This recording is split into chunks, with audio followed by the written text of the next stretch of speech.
Everyone seeks refuge in the art. They seek refuge in their music, in their film, in their cinema, in their drawing, in their dancing, when they're just expressing. Art and or human expression or creativity is the elixir, is the antidote, is the way. The creation of art is what heals people. It's therapy for the collective body. It carries magic.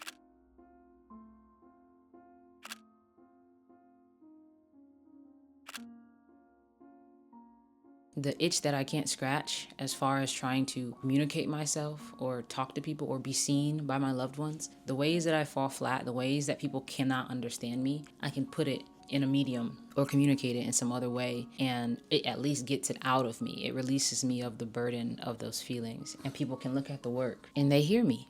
They see me because they could see how I see, how I choose to depict things, how I distort things. The same goes for music, how they play the piano. You see them in it.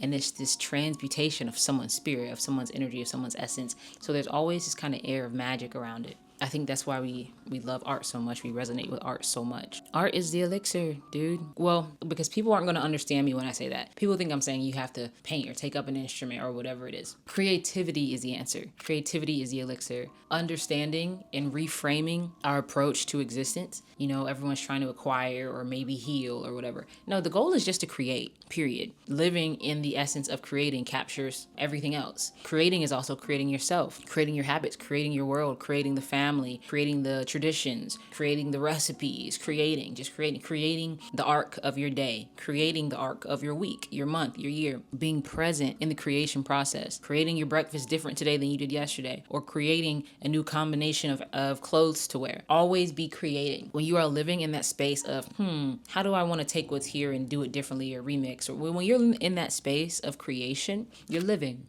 You'll notice your vitality gets stronger. You ever see someone who's like sick or they're depressed or they don't feel good, and then you give them something that inspires them, or they get inspired by a documentary or they learn something new, and suddenly there's like a fire in them. They're energized. They're like, yeah, and then they're telling you all this stuff about it or whatever. Someone who is just dormant, someone who is just low vibrational, not feeling great. When the inspiration strikes, their mind is now moving in a creative way. I don't know, I visualize like a Rubik's Cube being shuffled around. Your mind is searching for the connections, and that's healthy exercise. That's healthy lubrication for the brain, I feel like. And everyone needs to be in that space of creation.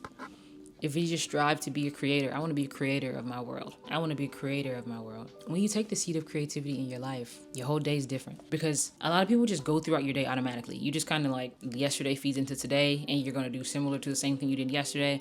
Or maybe it's Monday and you do the same thing every Monday. But it's different when you decide, wait, this is my existence and this is my day, and I can create it however I want. How do I want to feel today? What combination of experiences and emotions and sensations do I want to experience today? Okay, how can I engineer that into my day, into my actions, so that I feel it? When I manage to get in this state of mind early in the morning, it's a better day, because I find myself going spontaneously to places that I would have never gone to, and I always find exactly what I need at that place. I'll randomly decide, you know what, I'm gonna go explore this random bookstore, or I'm gonna go to this record shop, or I'm gonna go do this, or I'm gonna go paint in the park, or I would just do something. I would say, how can I create my day? I might text somebody who I haven't talked to in 6 months and see how they're doing. Doing little things like that is how you make your day art, is how you create your day. That space is just so much healthier because you're living. It makes you more present. It makes your life more used to spontaneity. You know, if you're always doing these things that are making new things happen, you texting someone randomly from 6 months ago and they're like, oh, hey, and you rekindle a relationship potentially. You're going to become used to change. You're going to be used to things getting mixed up. You're going to be used to unexpected surprise and delight. You're going to become used to and expectant of those things. Your demeanor will become that of someone who's expectant of those things. You can get into all the laws and whatnot, because it's all the same thing. It's all the same thing we're talking about. My philosophy on creative transmutation, creative alchemy, it's the same thing as the law of attraction. You're creating. Law of assumption, you're creating. It all lies on the same principle that you are all powerful. You are the projector. Everyone focuses so much on what's projected and forgets that we are the literal projector of all things in our reality. You are the source. Connect to your source. It's all connected. It's like you have a source and you are also source. I don't know how to, we'll save that for another video. Connect to art, love your art, see that that's the point of it all. See if you can add some creativity, see if you can create a moment. That's a good exercise. Sometime over the next week, just aim to create a new moment, a new feeling, a new situation or circumstance, either with yourself or maybe with a dynamic with a friend or family.